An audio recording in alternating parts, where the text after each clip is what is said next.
তিনি উন্নয়ন কাজ করতেছেন। অথচ আমাদের প্রতিদ্বন্দ্বী তিনি অনুসারে বলে উনি করছে কি?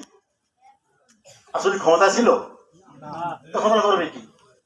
সে 3 এমপি ছিল, ক্ষমতা করবে কি? ক্ষমতা ছিল? তার ক্ষমতা দিয়ে দেখে দরজা আছে কি করে। আর আমার বলে আমি করছেন কি?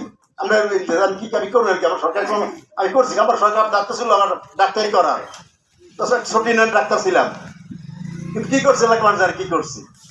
যে একটা হারাম পয়সা আমি কোনোদিন অফিসে একটা ঔষধ সব করি নেই। কেন করি নেই? এটা হারাম জানি, সেটুকু না পুরো এলাকাবাসী। আর শেষ করবো, আপনার এরা আরো দেখছেন যে তাদের 7,000 টাকা ভাগাভাগি নিয়ে ঢাকাতে একটা লোককে পাথর হত্যা করছে, দেখেন নাই? লোক মারছে, পাথর মারার পরে লোকটা ছটফট করতেছে, রাই শেষ। আমার ভিডিওতে আছে, কাজ হইতো, মানুষ দেখতো বুঝতো।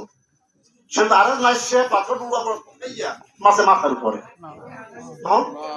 আমি এক রোজ জীবন দেখতে পারি না। এই দৃশ্য দেখার পর যে এই দলটা কোন ভোট দেয়, আমার তো মনে হয় বিবেক ছাড়া যেতে পারে না, বিবেক আসতে যেতে পারে না। আমরা অনেক বক্তব্য বলার সুযোগ নাই, আপনাদের বিবেকের কাছে দিয়ে গেলাম। ভোট কোথাও বিষয় না আমাদের কাছে, ভোট দাঁড়িয়ে আমাদের কাছে বিষয় না, এমপি কে ওরা বিষয় না, দেশে ক্ষমতা আমাদের কাছে বিষয় না। আর বিষয় একটাই, আমি হকিপুরে আছে কিনা, বিষয় একটা, আমি হকিপুরে আছে কিনা। মরার এলাকা জব আমার এই কাজে জব দিতে হবে। আমার তো বিনা কাজ থাকবো না, আমার কাজ কি, কর্ম কি, আমার কর্ম জব দেওয়া লাগবে। আমাদের হিসাব করতে হবে আমি হকিপুরে আছে কিনা। এলাকাবাসী আপনাকে এতটাই আহ্বান করবো, হকিপুরে থাকতে হয়, সত্যিবার থাকতে চান, দেশের ভালো কিছু চান, দেশ কল্যাণ চান, অবশ্যই আপনাদেরকে এই ন্যায়ের প্রতীক গাড়ি বেড়া করতে হবে।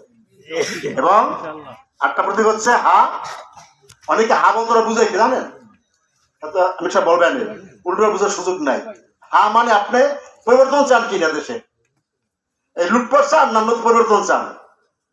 পরিবর্তন অবশ্যই দরকার, দেশে চলতে পারে না এভাবে, দেশ চলতে পারে না, যা চলছে দেশ চলতে পারে না।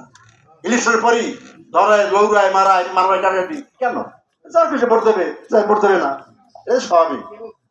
যাই হোক, সময় অনেক আগে শেষ হয়ে গেছে, আর কথা বলবো অনেকেই। আমি সামনে রাখছি না, অনেক কথা ছিল, নেতৃবৃন্দ আছেন, পরিবী আছেন, কথা বলবেন। আমি এতটুকুই শেষ করতেছি।